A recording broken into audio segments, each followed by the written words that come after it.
Is this what they mean by manual labor, folks? When we've got a car so old, we have to break out the book from 1966. It's the Ford Mustang. A guy wants me to do a wheel alignment on it. Of course, the alignment computer only goes back to the 80s. So, we've got the specs here in the book. I'm typing them in. We'll grab the car, we'll bring it in. Evidently, the guy's owned the car since new and has since restored it. Apparently it had a lowering kit in it at one point, and now we put it back to where it was, and now we've got to put it back to where it should be.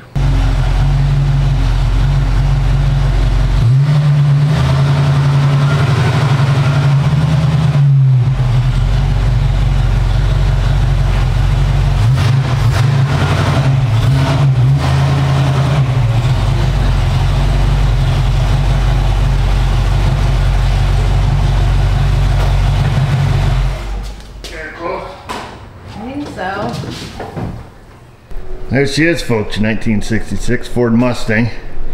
I don't know much about it. Not a big old car guy. But this one seems to be pretty tastefully done. It's not all rigged up with a bunch of aftermarket crap dangling out of the dash and house wiring and toggle switches. So it seems pretty cool. It looks like a factory radio in there. Got the tack and the clock. Pretty sweet. Got a big chrome engine. So it's $289 on the valve cover. Is it really? I'm not sure. But it sounds good. It sounds like it's got a bit of a stall converter in it. Pulling it up on the lift. Sounds pretty healthy. Cool car. Anyhow, let's get after it. Caster camber is adjustable on this via the upper control arm. She's kind of old school. Uses these body shims, which I don't have. But I do now. Had the guy pick me up a pack of them. Just because we don't use these anymore, ever. And all of the measurements I've entered into the computer in degrees via the book. There was a spec sheet in here, I don't remember which page, but I entered the specs for caster camber and then total toe.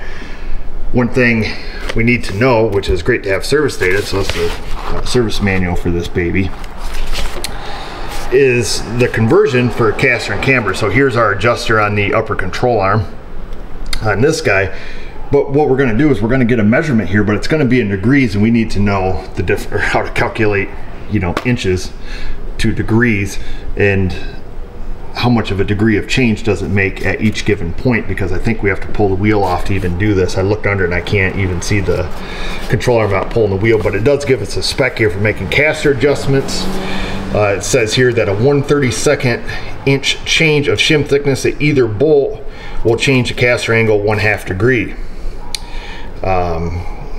So that's good to know. And equally good to know is with the camber here, a 1/16 inch change of shim thickness at both bolts will change the camber 1/3 degree. So camber, we're going to change both the bolts in the upper control arm to change camber, obviously, and then caster will be doing just one or the other to make it more positive or negative. So now that we're armed with a little information, let's get some initial readings on this thing.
get our initial readings here.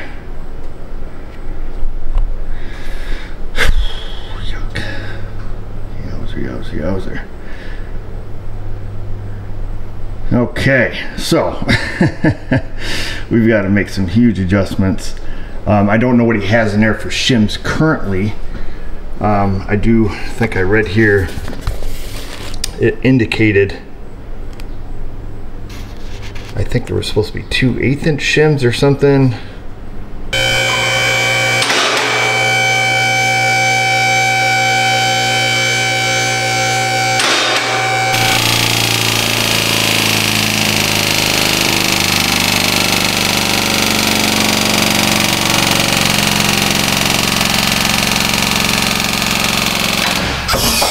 Looks like the struts are hooked to the upper control arm, so we're going to jack it up, leave the suspension hanging. We're going to take and pull the left front wheel off and see what we can do. The nuts for the bolts are on the inside of the body. It doesn't look like it's going to be super fun. It's probably going to be time consuming. I'm going to make sure our theory here is going to work before I make camber and caster adjustments all in one shot.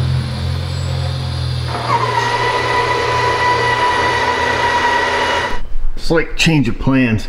I ended up moving the jack up on the control arm here because when the suspension hangs, you can't even see those bolts in the bottom of the upper control arm.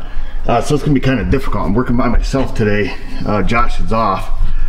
I may have to have Mrs. O come out and help. I'm gonna have to try to get a weasel wrench up in there to hold the bottom of these while somebody gets under the hood and loosens the nut under the hood.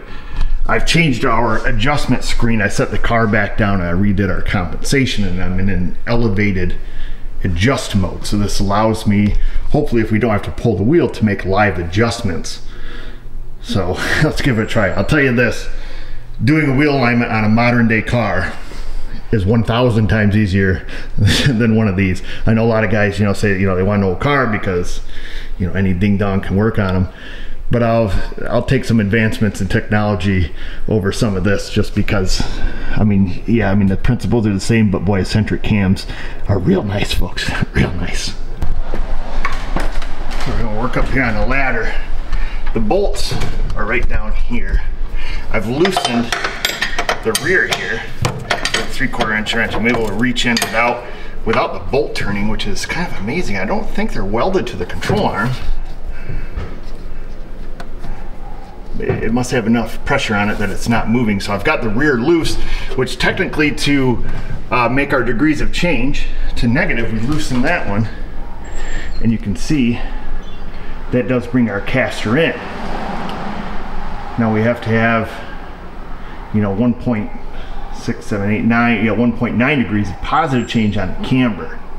So we should be able to stick our shim in there, which, what did I write down? 1/32 is a 1/2 degree.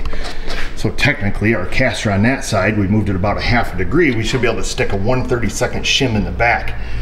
But being that we're doing a live adjustment here, I think we'll also get after the camber if we can. And I'll start with that by loosening this front one, because both of these are gonna have to go out to gain a positive change in the camber.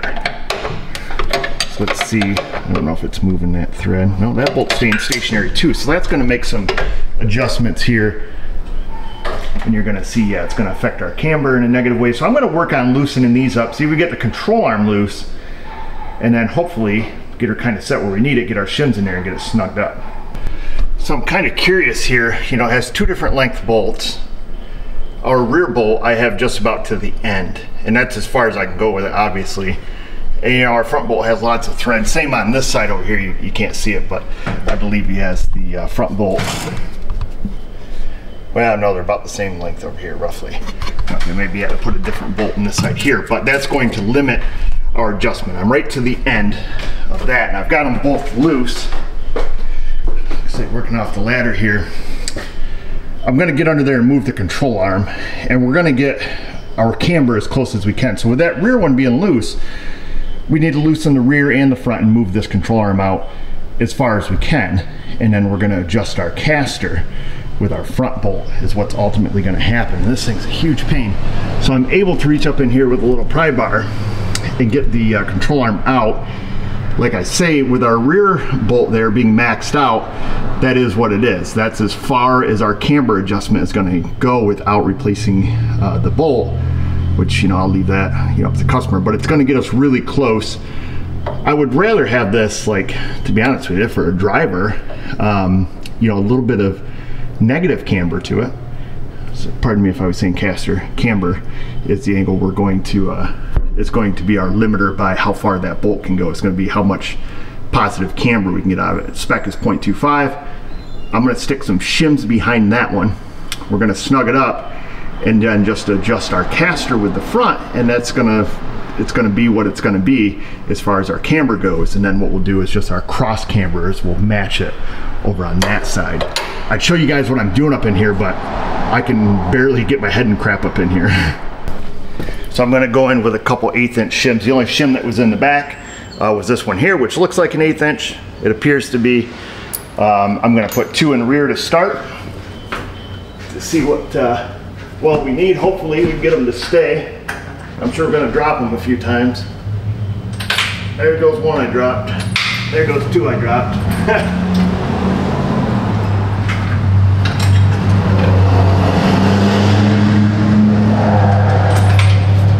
Dropped it again,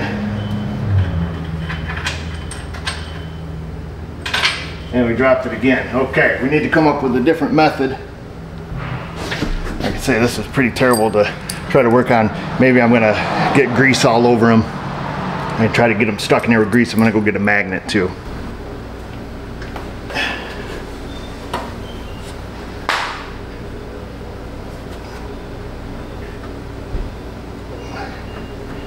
There.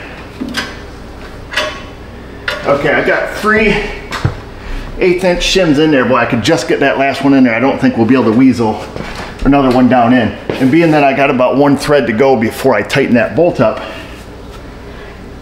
I'm going to leave the 3/8 inch in there. I'm going to get up there and lightly snug it. And then, like I say, we'll adjust the caster at that point by tightening the front bolt. And then that's it. That's the best we can do on camber, because we're out of adjustment.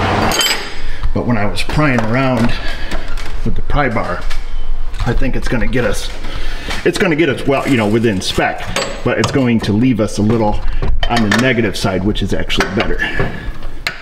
Okay, yeah, that bolt's almost tight right now. Okay, so that bolt's almost tight. We're right at the end of the thread, so that's good. And then, so that is, well, actually we need to move our front of our arm out just a whisker, right? Because we need to go back more positive. Let me reach up in here with a pry bar. I can do this all at the same time. Reaching up on the front of the arm. Okay, I'm gonna push down.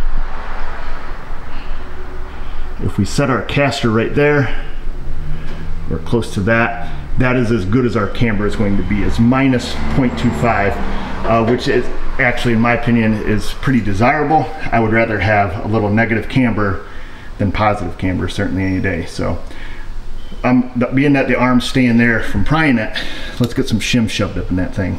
So there, that's what it looks like in the rear bolt there with those shims.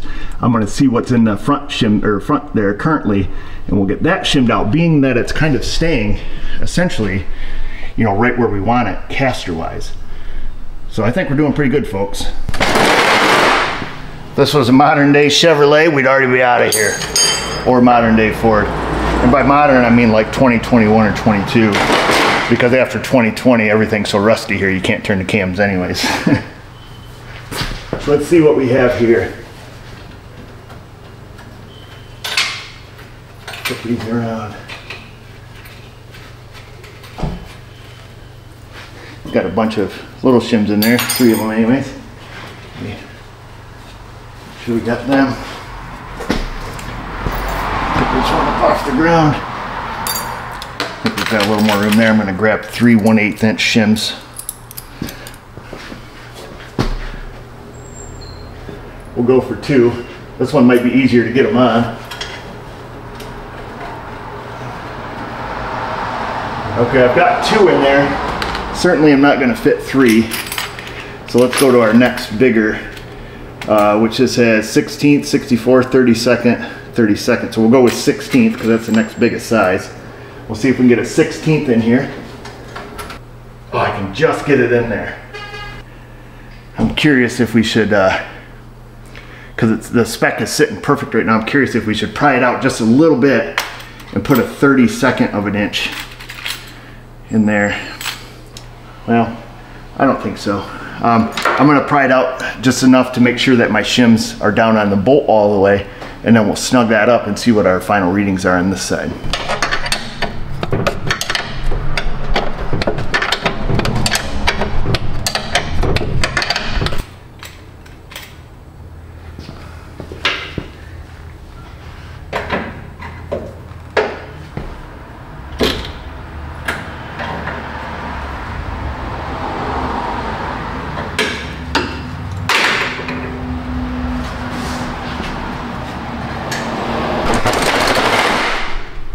And there we are, folks. That is as close as this side is going to get. So caster's dead on. In order to change the camber, remember we'd have to move both of the shims outward. And being the fact that the inner bolt is out of threads, that's the best we can do.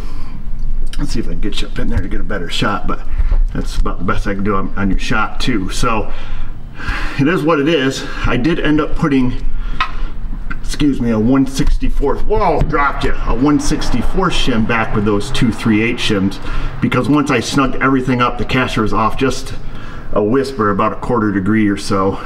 Well, a little more than that, about 1/3 of a degree. So I put a 64th back there, because once I tightened it down, it did expose a full thread. So I was able to make that adjustment and get just this. So all we'll do is when we do this side, the ladder's in the way, we'll set our cross camber the same. We'll try to get this one around a negative, 1/4 of a degree. Let me get set up over there. I don't know what they have in that side as far as shims, but we'll get that done. We'll redo our compensation and then set the toe and give this thing a shakedown. Well, if this isn't sketchy, I don't know what is. We got the ratchet strap. It's going up to the pry bar to hold out on the front of the control arm for me, because it has just enough pressure on it. I can't hold out with a pry bar and then stick my hands in there to get a shim in it. Now I've loosened up the rear control arm because I also have to remove some shims from it to start to get our caster to come in. So I'm going to start tightening up the rear bolt on the upper arm. I've got the front held out, which that's still going to end up needing to come out more, but I want to start tightening up the rear to get our caster to go more positive here if I can. I mean, that should be the direction that we need to move it. And then we'll loosen up both of them more than likely here after I start snugging this one up. Get our camber dead on. Let's see. So we're at minus 297. Tighten this, it should start to go positive, right? Because it's going to be pulling the top of the ball joint towards the rear of the vehicle. Yeah, and we are. It's going from 297 to 2.7776. It's going down. So I'm going to continue tightening that up, see where we're at, and then we'll have to loosen up. When I get a little closer, I'm going to loosen up the front one, move it out, which will also change the camber and the caster. So theoretically, if I loosen this front one, if our ratchet strap business we got down there is actually working, I don't know if it's going to move it or not, but this should also improve our caster while improving the camber at the same time. Loosen that. Took it to minus 2.64. We are going to have to put a little more pressure on it. I'm afraid this bolt just got a little bit loose. Yeah, so that's bettering up our camber and our caster. Let me continue to tighten this back one down, and I'll get a little more pressure on our ratchet strap down here just to make sure it's keeping that front bolt out and tight. And once we get it half close, then we'll shim, tighten it down, and make another adjustment. So I've got it kind of close to what we need. I'm going to try to start filling in some of the gaps here, get it as close as we can. We'll probably have to snug it up and then make some minor adjustments.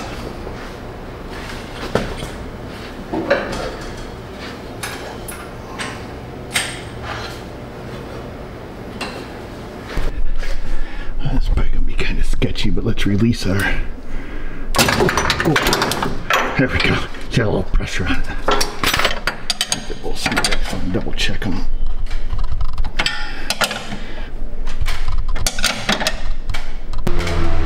Alright, so this is where we ended up. So we need to bring, you know, with everything tight now that we have it relatively close, I feel a little better. One thing I want to do, because we did make a really gross adjustment on this side, is I want to set the car down. I want to redo the compensation, remeasure it, because I found when we change, you know, we had to change this, you know, 4 or 5 degrees. I want to make darn sure that our readings are correct before we make our fine-tune adjustment. Hopefully this side stays, but that's what I want to do.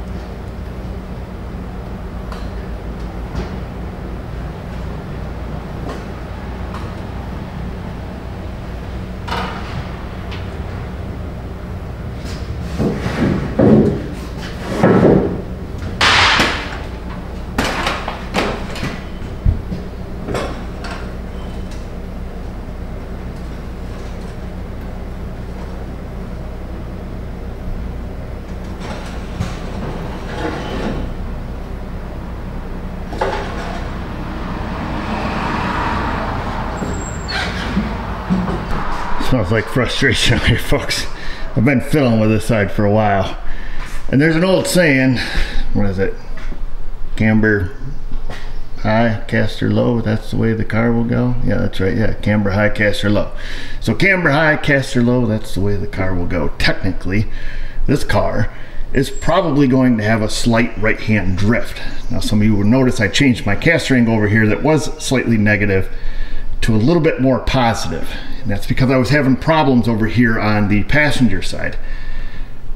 So I can only imagine that with a manual steering car, an old car, running your caster at 0 as it had spec'd out, you know, plus or minus 1 degree, is probably because it doesn't have power steering. So most modern day cars, your caster angle is quite high, you know, 2, 3, 4 degrees, depending on what it is.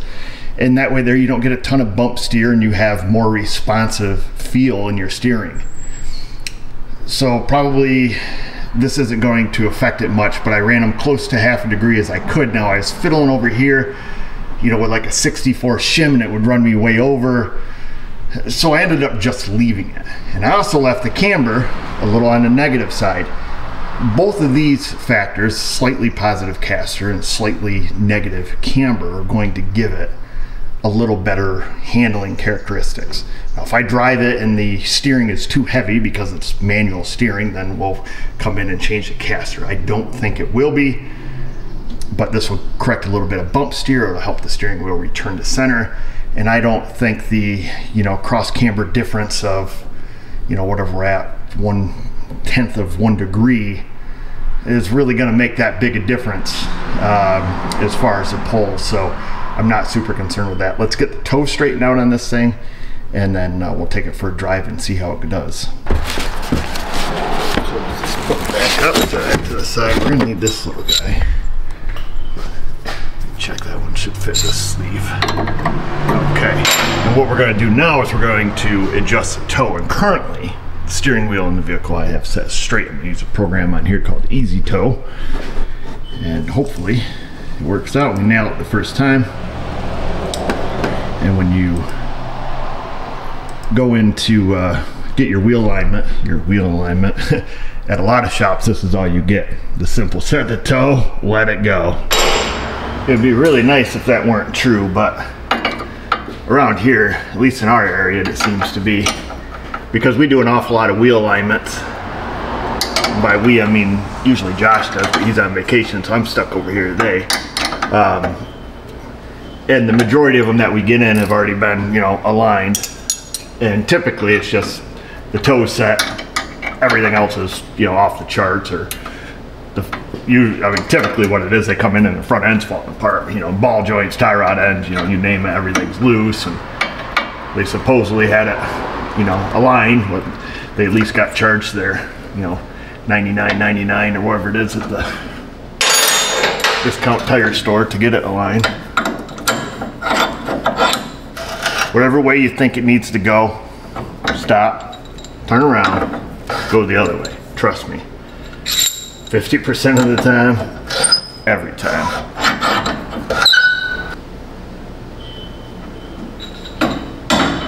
Scoot your back just a little bit and then snug it up. I'm going to switch screens. We'll do the toe on the left side now. First try. Spin this back. Sometimes you gotta redo the toe a couple times to get it right on the money. Sometimes cars just need toe and goes, and sometimes cars have no adjustment except for toe, at least from the factory. Oftentimes on modern cars, especially, you know, like cheap little lightweight cars, they have no adjustment on the front, just toe and that's it. You know, if you want to do any camber adjustments, you know, you're buying aftermarket cam bolts or aftermarket control arms for the rear. But usually there's an option to get them, you know, get them lined up.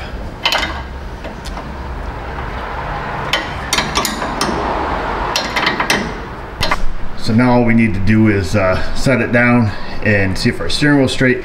But something that can kind of bone you on this is the thrust angle. So this car is not, the rear axle is put in crooked, basically.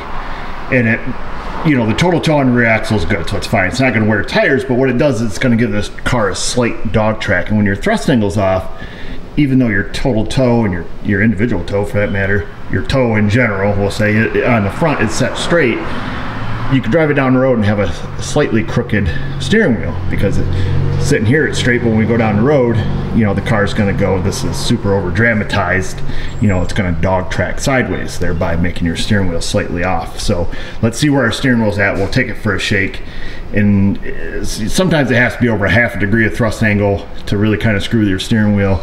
So we're going to set it straight, but if we got to come in and tweak it again, we will.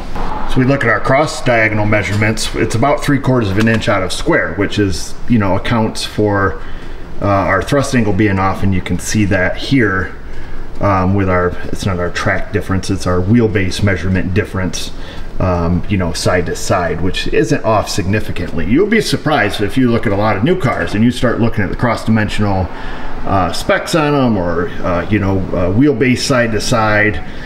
They can be quite a ways off, even brand new. So we're gonna hang up our stuff, we're gonna take it for a drive, we're gonna see what it feels like, see how it drives and responds, and ship it or do it again.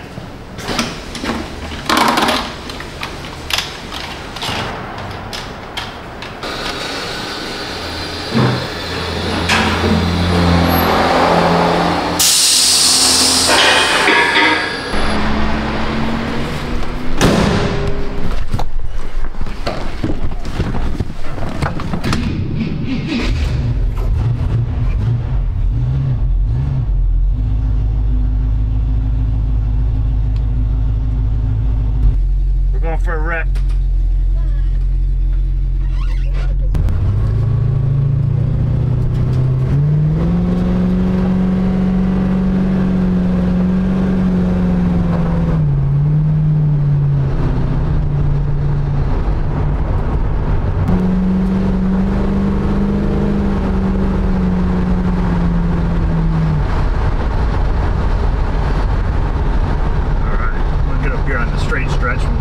Assessment. Our steering wheel is just a tick off. Get up here around this corner, but yeah, it's slightly tipped, just a whisker to the right. So we'll have to go in and retweak the toe, but we'll get up here on this straight stretch here and see what we think about pulls or anything like that. So far, I mean, it feels wonderful. I mean, you might go to the steering wheel and no hands on the wheel, one hand on the camera. We're finally just starting to drift off the road crown, so nothing excessive.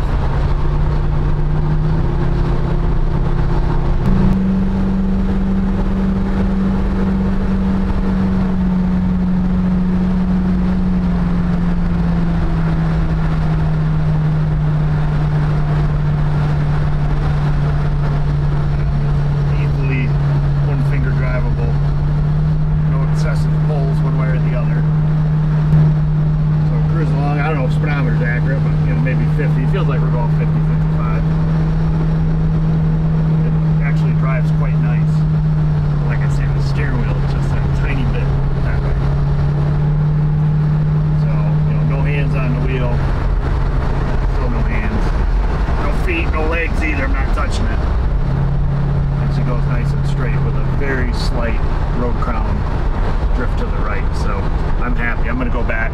I'm gonna tweak that toe one last time and get the steering wheel straightened out. Wow, dude, I haven't drove something with power or manual brakes in a really long time.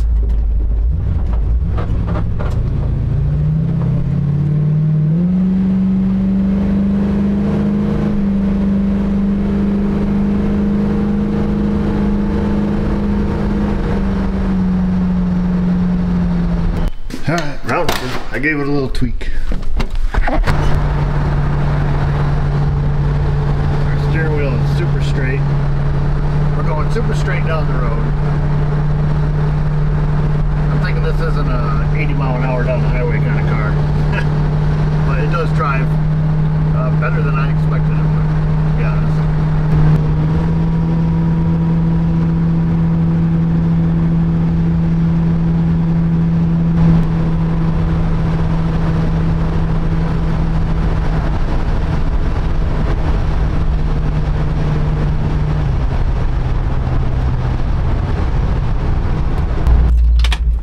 There you go, folks, 1966 Ford Mustang.